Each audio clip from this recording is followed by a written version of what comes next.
Welcome to the e-Forex video FX series. Today's topic is Beyond Strategy Trading. CEP, or Complex Event Processing, adds value across the full FX trade lifecycle. And our guest is Nick Deacon of Illyri.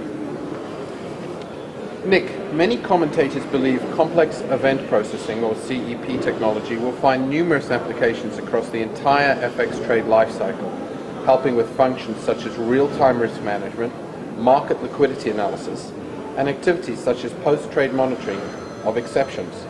Are you confident the technology will have this sort of widespread impact across FX trading operations? Yes, we're certainly confident of that. We're already starting to see our technology being deployed in a number of these areas. We have clients that are already using it for FX pricing and other FX applications, and we're starting to see a serious uptick in the interest in areas of FX risk management and also liquidity management as well. So the ability to assess liquidity across a multiple number of different e-trading venues. So really pulling that data all together into one environment so that you can actually see it in one consolidated view. Many FX firms may not be ready or have the trading or connectivity infrastructure in place to handle a genuine real-time information environment. What key cost, legacy and technology integration issues do firms need to consider before adopting CEP technology? Yeah, that's an interesting question.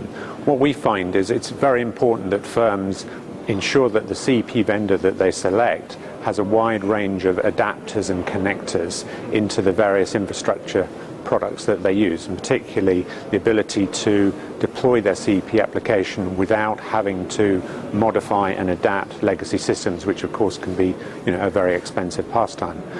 So really that connectivity and the openness of the CEP product is a critical factor when assessing the product to choose. Do you view CEP technology as primarily a way of reducing costs, or more a way of improving the ROI of a particular application or FX trading project? I think we see it as a combination of both. It definitely reduces costs because you're not having to, build from scratch in base languages such as C++ and Java applications. It's giving you an environment that allows you to very rapidly build FX and other applications without having to hire a large team of developers and then having to deal with the ongoing support of that type of application. So it's very much a rapid deployment technology for trading applications. Will foreign exchange benefit, like other industries, from short CEP deployment time frames? Absolutely. So again, one of the instances where we've recently deployed in London, we have a client that went from selecting our technology through to putting it out into production in a very short period of time, in a couple of months timescale, and this involved all of the development and all of the testing cycles that needed to be gone through. So yes, CEP is undoubtedly a tool that allows people to deploy applications very, very rapidly. Currency risk, portfolio and security managers, as well as regulatory and compliance personnel, are all likely to be interested in what benefits CEP technology could offer them.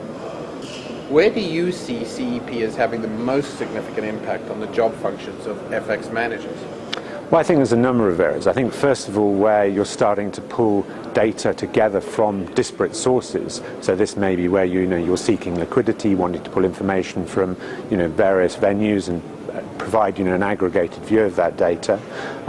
Similarly, where you're having maybe to pull data from different legacy systems within the firm to actually get a consolidated view of your risk and your positions. So again, it's that ability to bring data from different locations in real time to transform it and normalize it into a single set of information. And what factors should FX trading firms consider that might influence their choice of CEP technology provider? Well, I think, again, there's a couple of things to really focus on there. I think, first of all, it's the ability of that CEP vendor to provide that client with local support. It's very important if you deploy CEP technology that you have help and assistance from the vendor readily available. You don't want to be having to wait until mid-afternoon to call into, in the US, for instance, to get support. So you want to be able to have a vendor who can provide you with local support. And I think the other thing that's very important is also the connectivity that's available. So having a product that is very open, that has many different adapters and APIs that allow the client to actually plug it into the client's infrastructure without too much development work. And where do you see opportunities to extend the use of CEP and FX trading in the future? I think a whole range of different areas. I mean, I think the whole area of compliance and risk is very, very important now. Obviously, with the turmoil in the markets at the moment, risk is extremely high profile. We are going to see, I think, from the regulators, a lot of direction in terms of risk measurement and analysis that's going to need to be done. So CEP is, I think, going to be key as a solution of those sorts of challenges that the regulators are going to provide us with. And what impact has we're talking in late 2008 obviously at the moment, what impact has the current market volatility had on the market in general that you deal with, and specifically on Larry? It's a very interesting question, actually, because I mean, we were expecting to see a significant downtick in business and projects, and yes, we have seen some projects being delayed, but we're finding that there are a whole range of other new projects that are actually coming through. Again, quite often in the risk space, which are certainly keeping firms like us very active and very busy. So we've not really seen any significant downtick in our activity or business. It's progressing extremely well. Nick Deacon of Larry, thank you very much. Thank you very much.